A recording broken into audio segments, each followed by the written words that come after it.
5 commonly prescribed drugs and their relationship with the food, which we all should know about. Number 1, insulin. Insulin is commonly prescribed in diabetic patients who are not well controlled on oral anti-diabetic drugs, and insulin, like regular insulin, should be taken before the meals, at least 30 minutes before, because it takes around 30 minutes for insulin to start acting. Number 2, thyroxine. Thyroxine is a drug which is prescribed for patients who have hypothyroidism, and this drug should be taken 30 to 45 minutes before breakfast on an empty stomach, because food interferes with the absorption of the thyroxine. Number 3, proton pump inhibitors. Again, these are commonly prescribed drugs for patients who have acid peptic disease, who have problems like gastroesophageal reflux, and these drugs are prescribed in the morning 30 minutes before the breakfast. It is a time when maximum inhibition of proton pump usually happens. Number 4, alpha glucosidase inhibitors.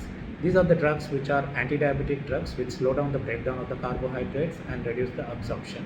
These drugs should be taken with the first bite of the meal, that means just before the meals, either before the breakfast, lunch or dinner as prescribed by your doctor. The last but not the least are bisphosphonates.